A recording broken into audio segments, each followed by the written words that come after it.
Le polynôme. Le polynôme. Le polynôme.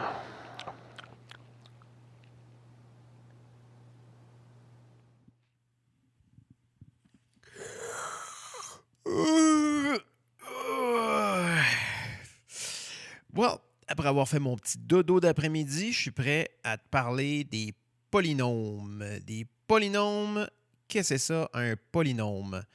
Un polynôme, c'est une expression algébrique composée de termes liés par des opérations de soustraction ou d'addition.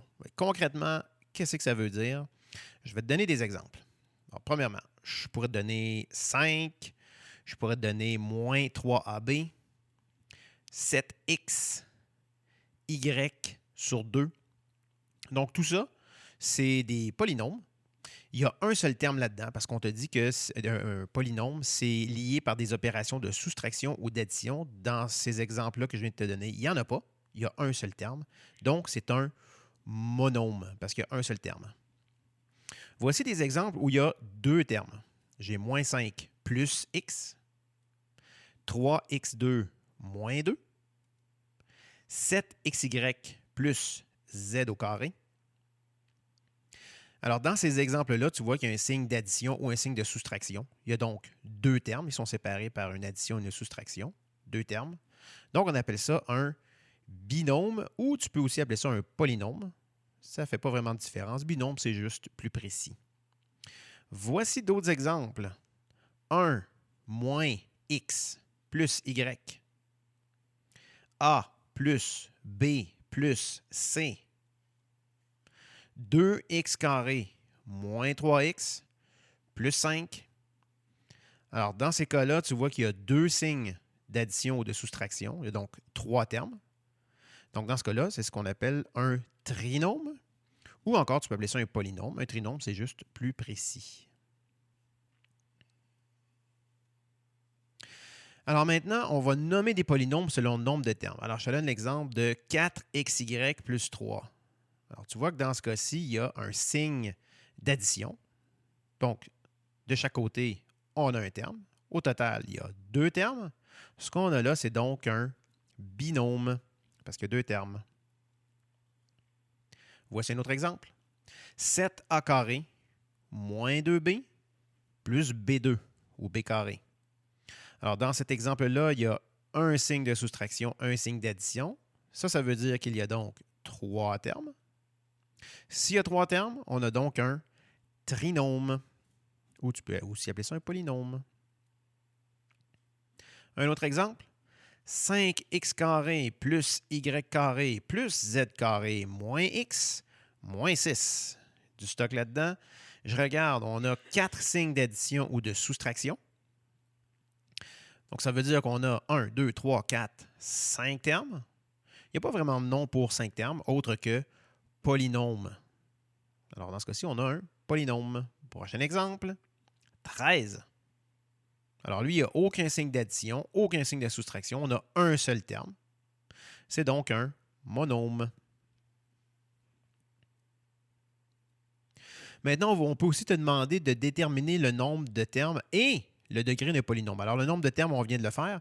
Degré d'un polynôme, maintenant, qu'est-ce que c'est ça? On va regarder ça, ce que c'est. Alors, par exemple, si je te donne le polynôme 4x carré plus 3. Alors, on a vu, il y a un signe d'addition, donc on a deux termes ici.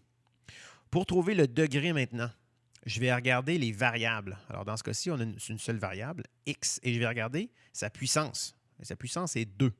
C'est le plus fort, la plus forte puissance, la plus grosse puissance, la plus haute puissance. Donc, c'est son degré. C'est 2. Degré 2.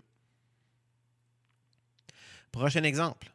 7a carré moins 2ab plus b carré. Dans ce cas-ci, on a vu le nombre de termes.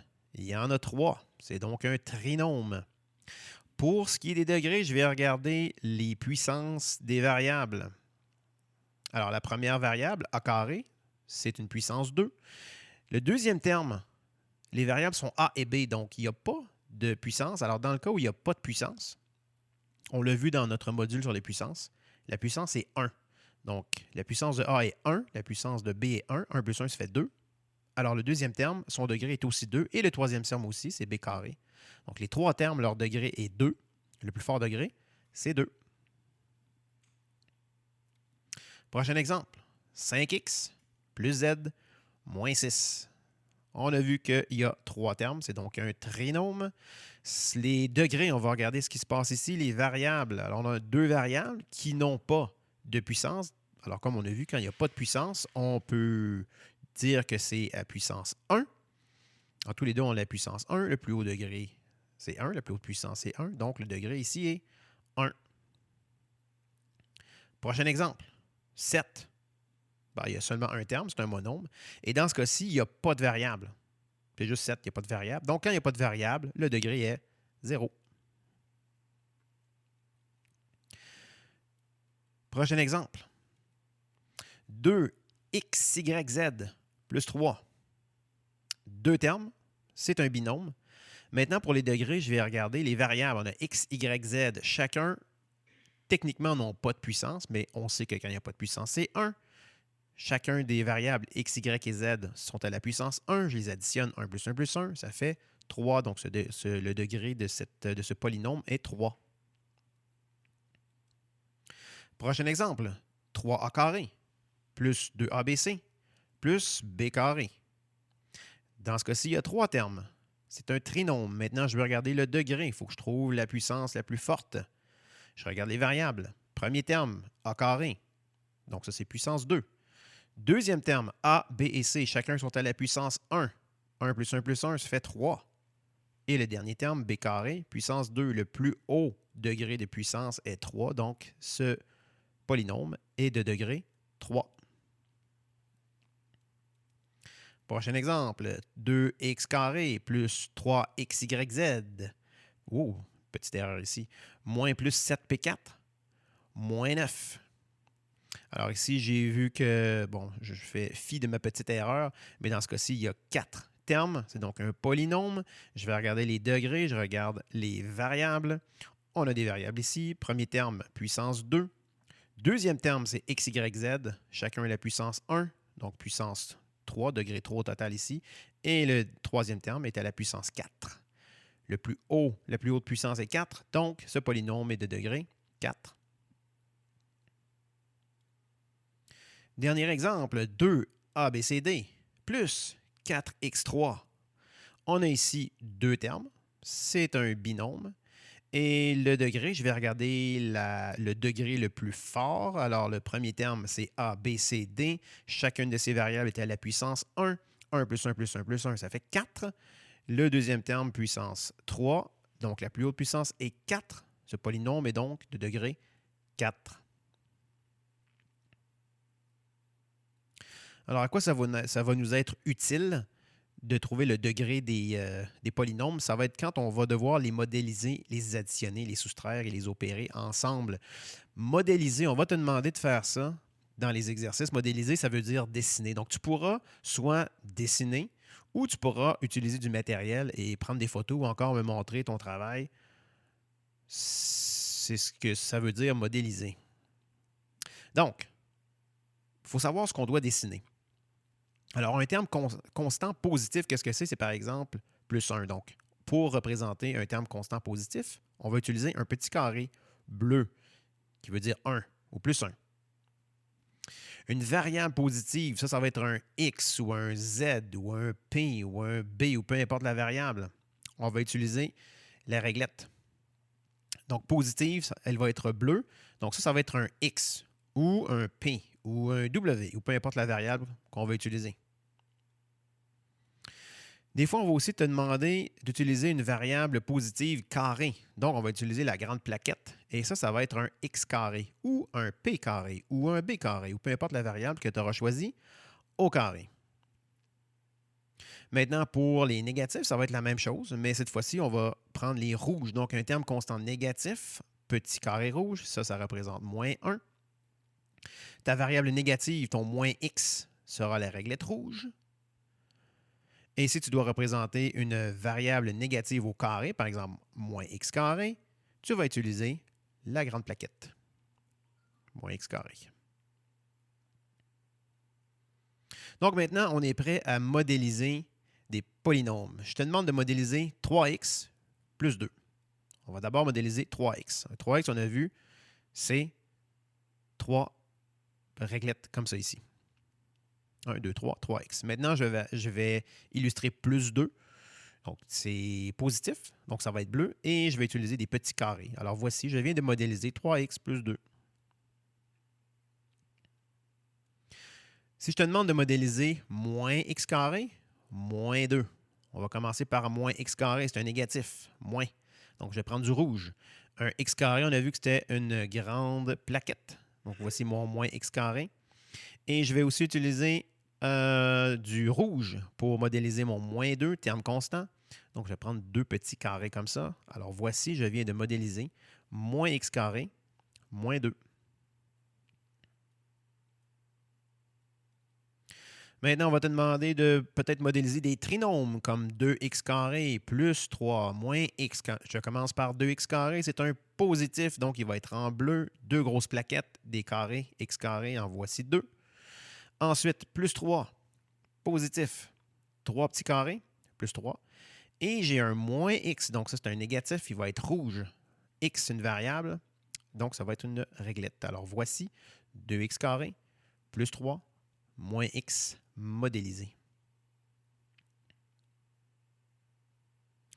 Maintenant, il faut aussi identifier les coefficients, les variables et les exposants avant de pouvoir faire des opérations sur les polynômes. Alors, ma première expression, c'est 3W.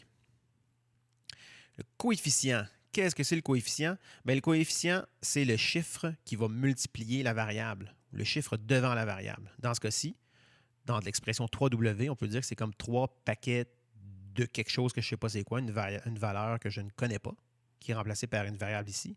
Donc, c'est 3. 3 paquets de W, 3W, mon coefficient est 3. La variable, c'est la lettre W. Et l'exposant, dans ce cas-ci, sur la variable, il n'y en a pas. On a vu que quand il n'y a pas de variable, quand il n'y a pas d'exposant, par défaut, c'est l'exposant 1.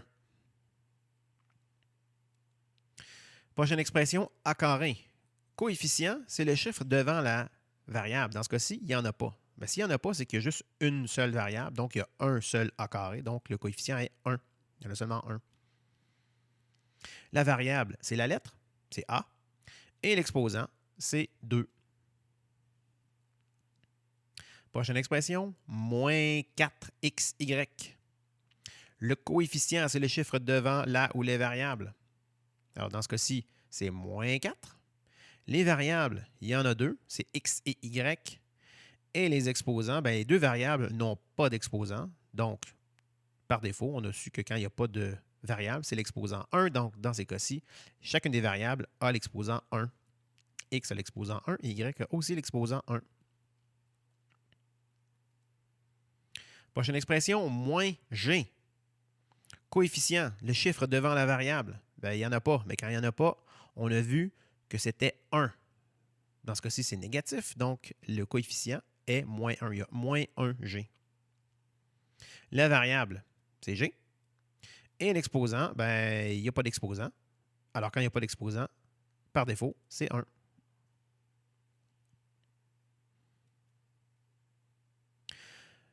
Maintenant, on va identifier des termes semblables. Les termes semblables, dans le fond, c'est quoi? Quand on va modéliser, ce sont les mêmes formes. Donc, les petits carrés sont des termes semblables, les réglettes sont des termes semblables et les grandes plaquettes sont des termes semblables. Alors, si je regarde cette série de monômes, je vais regarder qu'est-ce qui est semblable. J'ai 5b carré, 3cb, moins 2b, 7c et 6b. Mes termes semblables sont ici. J'ai des b. Alors, voici le terme semblable. Prochaine série. 3x carré, 4xy, moins 2x carré, 7x carré, 1 demi y. Alors, où sont mes termes semblables? Ce sont tous les x carrés, sont ici. Il y en a 3 termes semblables. Prochaine série. 3pq, 11, moins 4q carré, moins 3 et pq. Alors, dans cette série-ci, il y a 2 séries de termes semblables. Tout d'abord, on a des pq. On a 3pq et pq. Et aussi, on a des termes constants 11 et moins 3 qui, eux aussi, sont des termes semblables parce que si je les représentais, j'utiliserais des petits carrés.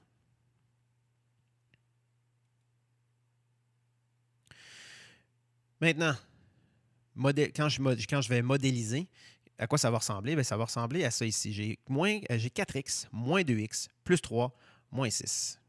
Donc, j'ai 4x que je vais modéliser par ça, moins 2x que je modélise par mes deux réglettes rouges, plus 3 petits carrés bleus, et moins 6 petits carrés rouges. Alors, voici 4x, moins 2x, plus 3, moins 6. Alors, regrouper, ça veut dire je mets les formes semblables ensemble.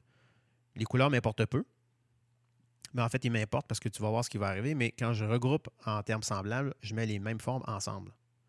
Donc, je remarque ici, j'ai des réglettes qui vont sur des réglettes. Pourquoi je les mets une par-dessus l'autre? Parce qu'on sait qu'un négatif et un positif vont s'annuler.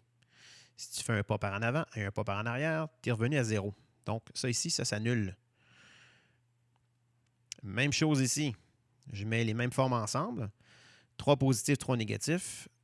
Tout ça s'annule. Alors, qu'est-ce qui me reste? Il me reste juste ça ici. Alors, quand je mets les termes semblables, quand je les regroupe, les termes semblables, tout ce qui me reste à la fin, c'est 2x moins 3. Voici un autre polynôme, 2x carré plus 3x moins 1 plus x carré moins 4x moins 2. Alors, je vais les modéliser. 2x carré, deux grosses plaquettes.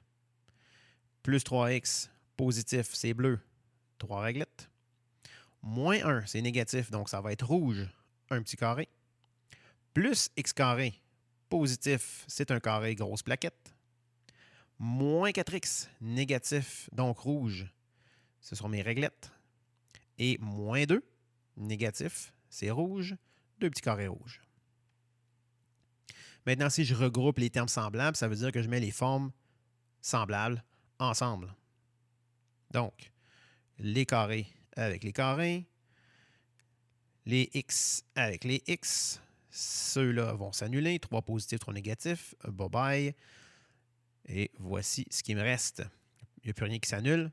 Donc, quand je regroupe en termes semblables, ce qui me reste, c'est 3x carré, moins x, moins 3.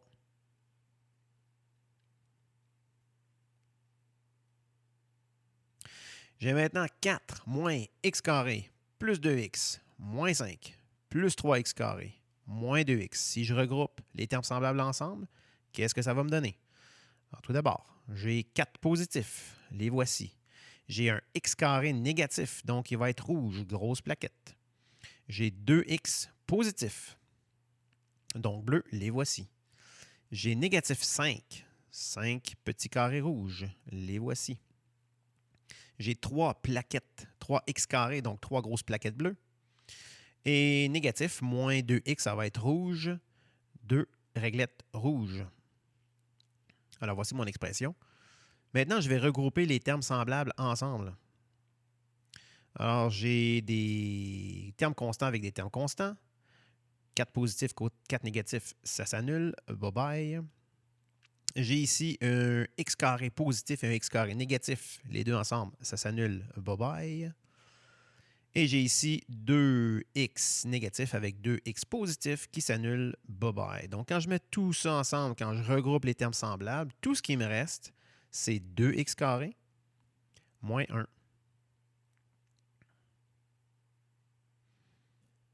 Donc, maintenant qu'on a modélisé, qu'on a regroupé les termes semblables ensemble, on est rendu bon à faire ça, on est capable maintenant d'additionner et de soustraire des polynômes. On va commencer à les opérer. Alors, on va commencer par additionner des polynômes. Alors, si par exemple, on te demande d'additionner 3x moins 4 et 2x plus 5, bien, additionner, ça veut dire mettre ensemble. Donc, je vais mettre ensemble. Alors, voici 3x moins 4. Et il faut que je mette ensemble 2x plus 5. Alors, voici 2x plus 5. Alors, je viens de les mettre ensemble. Là, maintenant, ce que je remarque, c'est que je vais regrouper les termes semblables. Je remarque qu'il y a du positif et du négatif ici qui vont s'annuler. 4 négatifs, 4 positifs, ça s'annule. Bye-bye. Donc, qu'est-ce qui me reste quand j'additionne 3x moins 4 et 2x plus 5? Quand je les mets ensemble, ces deux-là, qu'est-ce qu'il me reste? Bien, il me reste 5x plus 1.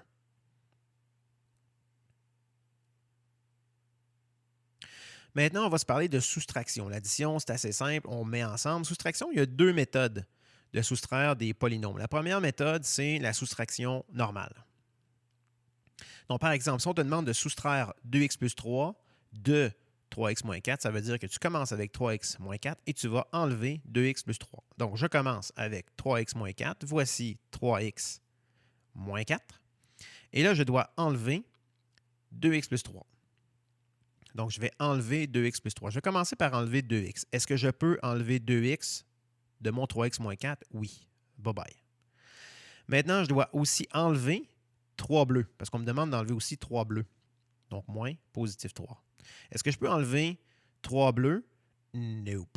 J'ai juste des rouges. Donc, ce que je vais faire, je vais me donner 3 positifs pour être capable de me les enlever. Mais si je fais ça, il faut que ce soit égal, pas de chicane dans la cabane. Si je donne 3 positifs, je dois aussi donner 3 négatifs.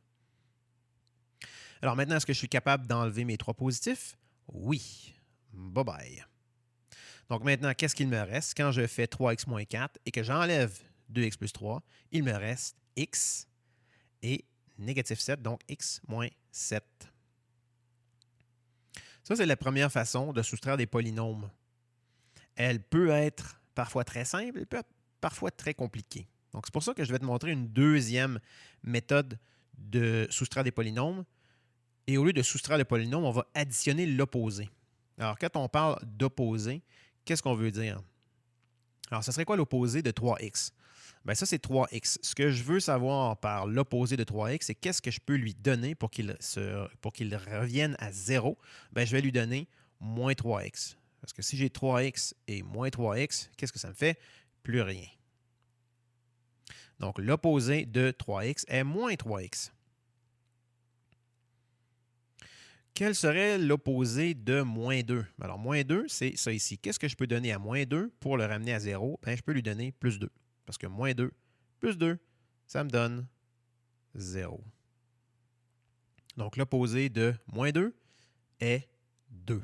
Donc, tu vois où est-ce qu'on s'en va avec ça? Si je te demande l'opposé de 4x moins 1, alors voici 4x moins 1. Qu'est-ce que je peux lui donner pour ramener tout ça à 0? Bien, je vais lui donner 4x négatif et 1 terme constant positif. Donc, je vais lui donner moins 4x plus 1. Parce que quand je vais faire ça, ça me ramène à 0. Donc, l'opposé de 4x moins 1 est moins 4x plus 1. Quel est l'opposé de a carré? Moins 3a plus 2. Alors, voici a carré moins 3a plus 2. Quel est son opposé? Qu'est-ce que je peux lui donner pour le ramener à 0? Je peux lui donner ça ici. Je peux lui donner un négatif a carré. Je peux lui donner 3a positif et je peux lui donner négatif 2. Pourquoi? Parce que quand je vais mettre tout ça ensemble, ça va me ramener à 0. Donc, l'opposé de a carré moins 3a plus 2 est moins a carré plus 3a moins 2. Donc, ça m'amène à ma deuxième méthode, additionner l'opposé. Je reprends exactement la même soustraction que j'avais tout à l'heure. Donc, on a 3x moins 4 et je vais soustraire 2x plus 3. Voici 3x moins 4. Et là, je dois faire moins 2x plus 3. Mais là, ce qu'on a dit, c'est qu'on va additionner l'opposé. Donc, je vais additionner. Donc, je vais changer ma soustraction pour une addition par l'opposé. Donc, l'opposé de 2x plus 3, on vient de le voir, c'était moins 2x moins 3. Donc, maintenant, ça devient une addition. Donc, je vais additionner 3x moins 4 et je vais ajouter moins 2x moins 3. Un coup que je fais ça, je regroupe mes termes semblables. Positif et négatif, bye-bye. Qu'est-ce qu'il me reste? X moins 7. Exactement la même réponse que tout à l'heure. Alors maintenant qu'on s'est bien pratiqué à additionner et soustraire des polynômes, on passe aux choses sérieuses. On va multiplier et diviser des monômes et des polynômes. Alors avant de multiplier des monômes, on va revoir la multiplication comme une matrice. Tu vas me demander qu'est-ce que c'est une matrice? Mais tu vas voir que ça a bien du sens. Par exemple, on sait que 3 fois 4, ça fait 12. Comment je peux illustrer ça par une matrice? Bien, 3 fois 4, c'est j'ai 3 rangées de 4 colonnes. Donc, ça, c'est le cas classique quand tu es en 5e année. Si tu as une rangée de chaises, 3 rangées de 4 chaises, bien, c'est un problème de matrice. Donc, 3 fois 4, si tu remplis ça, ce qu'on a, c'est 4, 5, 6, 7, 8, 9, 10, 11, 12. Donc, 3 fois 4, ça fait 12. C'est une matrice.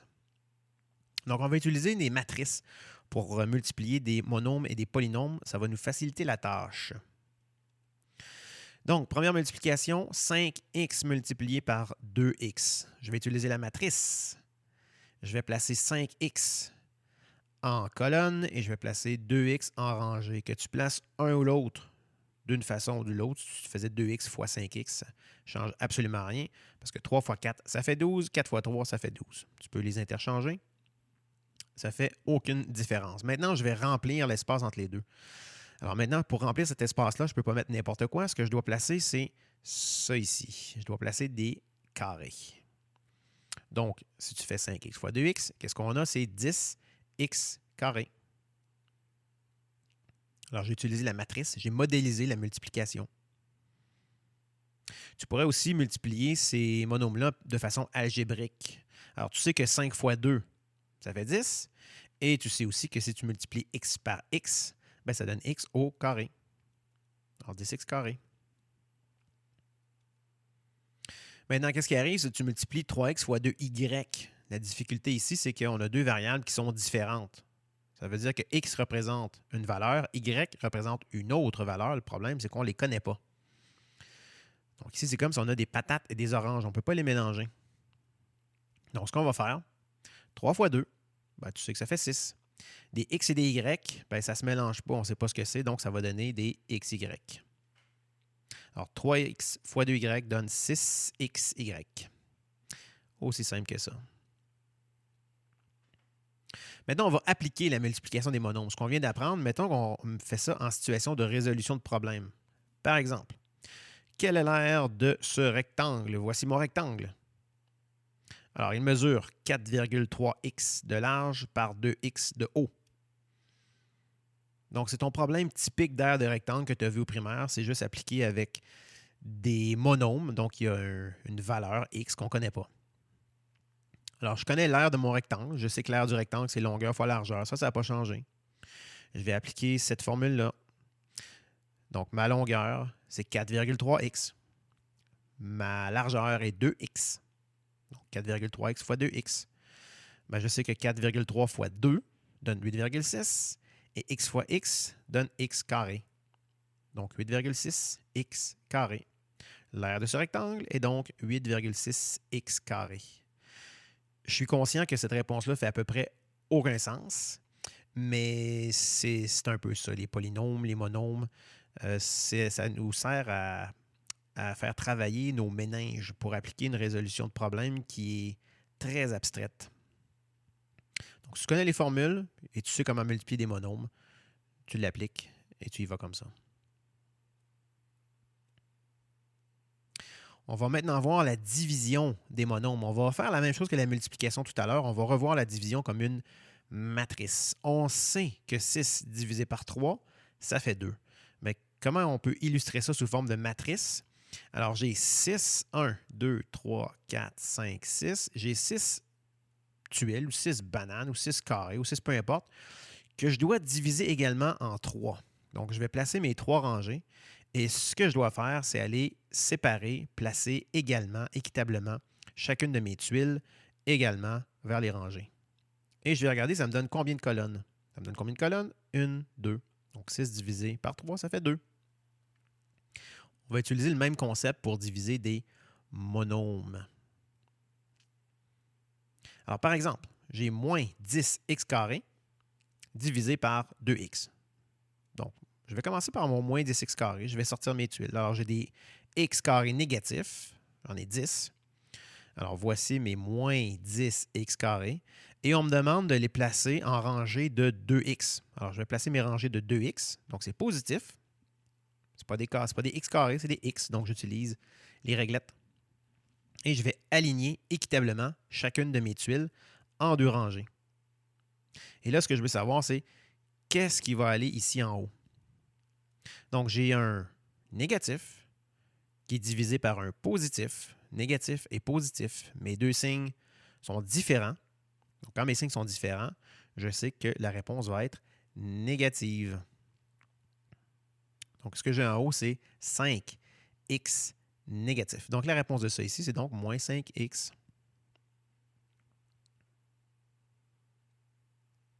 Tu peux aussi le diviser de façon algébrique parce que tu connais que moins 10 divisé par 2 donne moins 5 et que des x carrés divisé en x va donner des x. Moins 5x. Voici un autre exemple. 8xy divisé par 4x. Si je le résous de façon algébrique, je sais que 8 divisé par 4, ça fait 2. Des x divisé par des x, qu'est-ce qui se passe avec ça? Ça s'annule, il ne reste plus rien.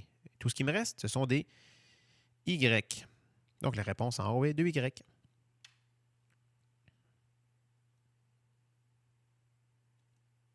Maintenant, on va appliquer la division de monôme.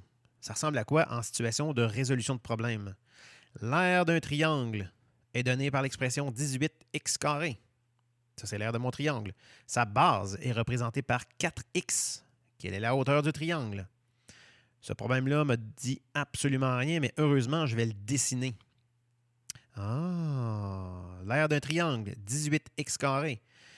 On dit que sa base est 4x et ce qu'on cherche, c'est la hauteur.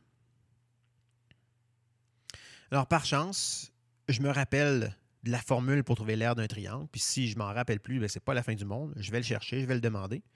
L'aire pour trouver la formule pour trouver l'aire d'un triangle, c'est la base fois la hauteur divisé par 2. Alors, dans ce cas-ci, on me donne l'aire du triangle, qui est 18x carré. On me donne la base, qui est 4x. On ne me donne pas la hauteur, c'est h, c'est ce que je cherche. Et je divise tout ça par 2. Donc, ce que je cherche à faire ici, c'est isoler h. Je cherche la hauteur, je cherche h. Donc, je vais isoler h. Première chose que je vais commencer par faire, c'est me débarrasser de la division par 2. 4x fois h divisé par 2, je vais me débarrasser de ça. Comment je fais pour me débarrasser de diviser par 2? Je fais fois 2. Donc, si je fais ça à droite, je fais ça aussi à gauche. Je multiplie chacun des côtés de mon équation par 2. Alors, si je fais un divisé par 2 et un fois 2, tout ça va s'annuler. Il va me rester 4x fois h. Et de l'autre côté, 2 fois 18 me donne 36x carré. Donc, ce que j'ai maintenant, c'est 36x carré. Et de l'autre, 4x fois h. Je ne suis pas rendu au bout de mes peines parce que je veux savoir h. Je cherche à connaître la hauteur. Il faut que je me débarrasse de 4x. Dans ce cas-ci, 4x est multiplié par h. Je veux me débarrasser de cette multiplication-là. Comment je fais pour me débarrasser d'une multiplication? Je divise. Je vais diviser par 4x. Si je fais ça à droite, je fais ça aussi à gauche. Pas de chicane, il faut que ce soit égal. Si j'ai un 4x qui est divisé par 4x, qu'est-ce qui va se passer? Ça va s'annuler. Il va me rester seulement h. Et de l'autre côté, 36x carré divisé par 4x. Je sais que 36 divisé par 4 me donne 9 et que x carré divisé par x donne x. Alors, ce qui me reste, c'est 9x égale h. Bingo, je viens de trouver h, c'est 9x. Donc, la hauteur du triangle est 9x.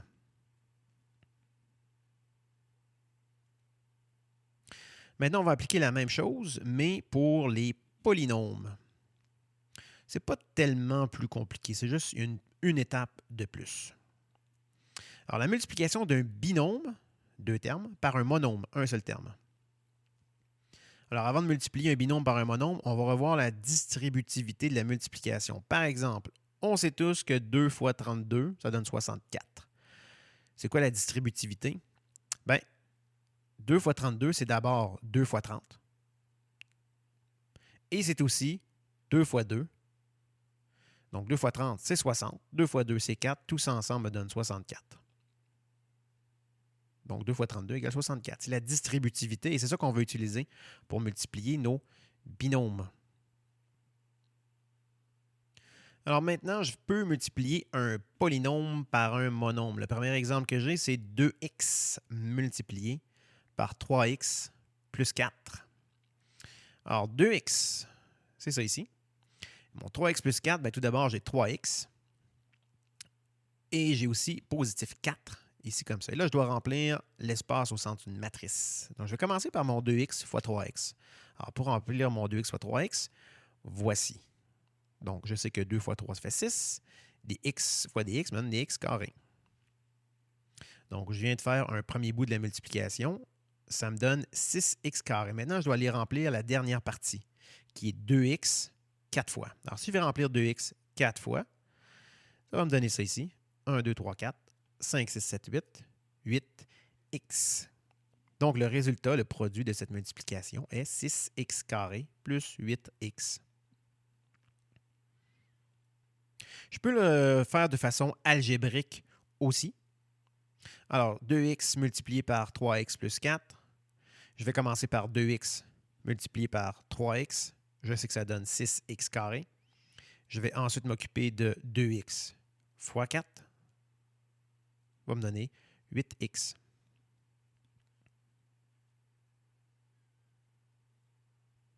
Prochain exemple, 2x multiplié par 3x moins 5. Alors, je place mes 2x.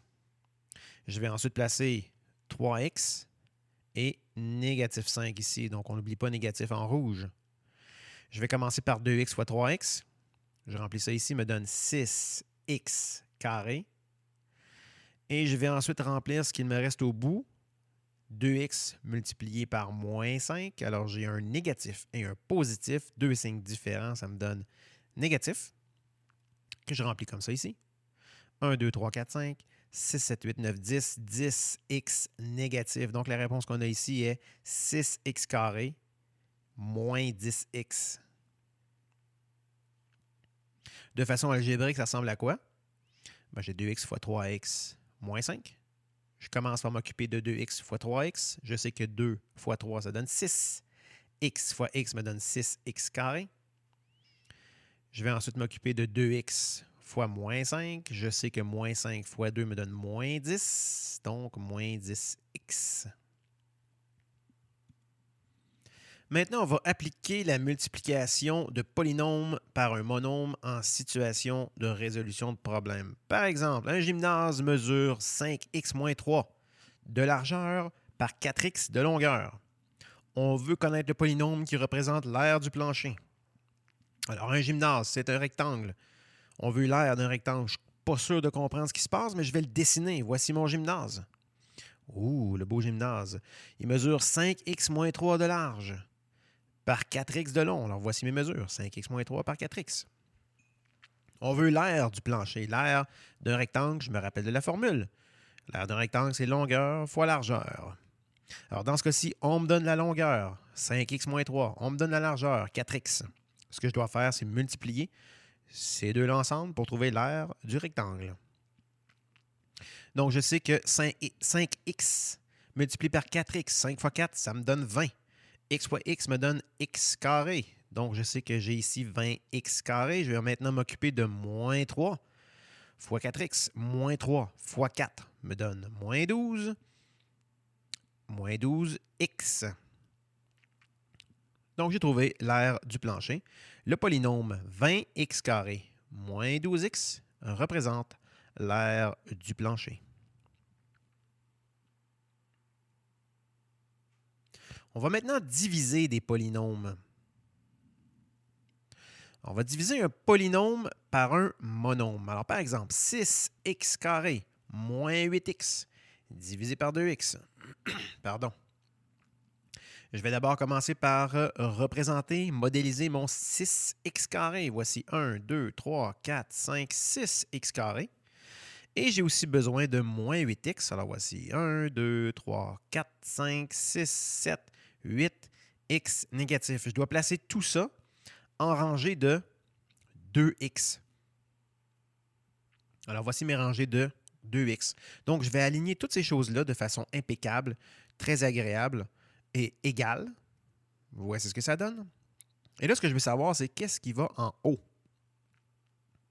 Alors, en haut de mes carrés, j'ai un positif divisé par un positif. Donc, c'est deux signes semblables. Donc, ça va être bleu, positif. Donc, je sais que j'ai ici 3x. Et de l'autre côté, j'ai du négatif qui est divisé par du positif. Deux signes différents, je sais donc que ça va être rouge. Alors, j'ai ici moins 4 négatif. Donc, la réponse, le quotient de cette division, va être 3x moins 4. Maintenant, si j'applique la division d'un polynôme par un monôme en situation de résolution de problème, ça ressemble à quoi? L'aire de rectangle est représentée par le polynôme 4x carré moins 6x. Sa largeur est représentée par le monôme 2x. Quel polynôme représente la longueur du rectangle? On a encore un problème d'aire de rectangle. Je vais le dessiner. Voici mon rectangle. On me donne son aire, 4x carré moins 6x. Je l'ai écrit au centre. On me donne aussi sa largeur, 2x, que j'ai noté. Ce qu'on cherche, c'est la longueur. C'est ça que je veux savoir. Je me rappelle la formule de l'aire d'un rectangle. Longueur fois largeur. L'aire d'un rectangle, on me la donne. C'est 4x carré moins 6x. On ne me donne pas la longueur, mais on me donne sa largeur, 2x. Donc là, ce que je cherche, c'est la longueur. Je vais devoir isoler le L. Pour l'instant, il y a un 2x dans le chemin. Il y a une multiplication. Il y a un fois 2x qui est là que je veux me débarrasser. Comment je fais pour me débarrasser de ce 2x-là? Si c'est une multiplication, je vais faire une division. Je vais le diviser par 2x, mais si je fais ça à droite, je dois faire exactement la même chose à gauche. Donc à droite, j'ai 2x qui est divisé par 2x. Ça s'annule. Tout ce qui me reste, c'est L. C'est ce que je cherche. De l'autre côté, j'ai 4x carré moins 6x que je vais diviser par 2x. Alors 4x carré divisé par 2x va me donner 2x. Et moins 6x divisé par 2x va me donner moins 3. Ce qui veut dire que 2x moins 3 égale L. C'est exactement ce que je cherche. Le polynôme 2x moins 3 représente la longueur du rectangle. Et voilà, c'est ce qui complète notre module sur les polynômes.